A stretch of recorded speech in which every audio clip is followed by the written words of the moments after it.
अल्लाह जाने कि शाम में देखो कि एक बीबी थी पाकिस्तान से। ये मौजज़ा एक जाकिर ने पढ़ा कि एक बूढ़ी खातून थी, एक कारवां के साथ चली गई। एक बूढ़ी खातून कारवां के साथ चली गई और वो कारवां में हमेशा पीछे रह जाती थी, हमेशा पीछे रह जाती थी। सारा कारवान उनसे आजिज़ था कि ये बीबी हमेशा पीछे रह जाती है। उनके बेटे ने कहीं से पैसे जमा करके अपनी अम्मा को ज़ियारत पे भेज दिया करबला। जब ये करबला में काफिला पहुंचा तो दूसरे दिन शाम को इराक़ के बड़े बड़े लोग बड़ी गाड़ियों में शामिल होकर और उस होटल में आए और आके कहते हैं कि फातिमा नाम की बीबी कौन है। कहते हैं फातिमा नाम की बीबी कौन है।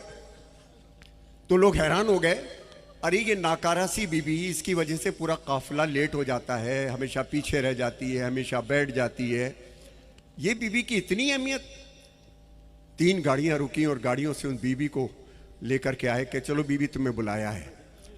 बीबी को बड़ी इज्जत से गाड़ी के अंदर बिठाला और हरम इमाम हुसैन में लेकर के आए।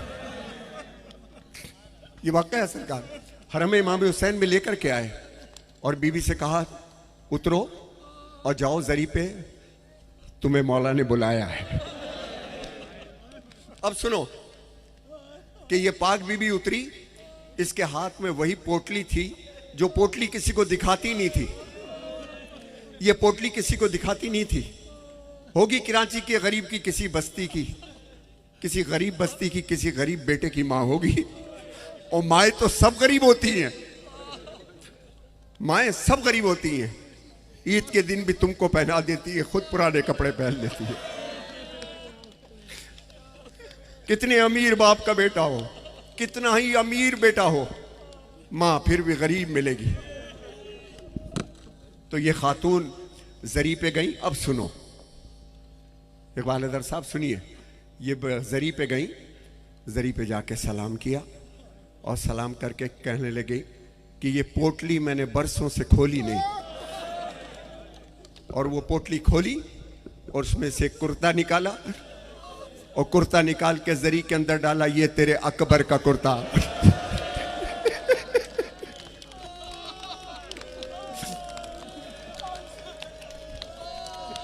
फिर पोटली खोली, एक छोटा सा कुर्ता निकाला। ये तेरे असगर का कुर्ता। फिर पोटली खोली तो मुट्ठी में कोई चीज बंद थी। कह हुसैन ये तेरी सकीना की बालियां।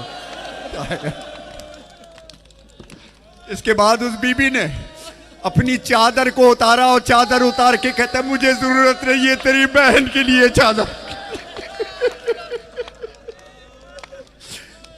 इतना रोई जरी पे, इतना रोई जरी पे कि वहीं उस बीबी की जान निकल गई और करबला में उसकी तदफीन हुई।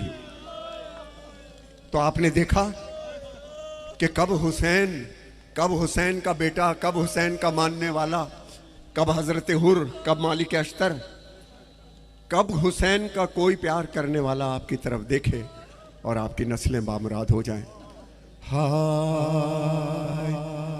अब जब ये वाकया सुना, तो एक कलाम का ख्याल आया था, वो मैं पेश कर रहा हूं।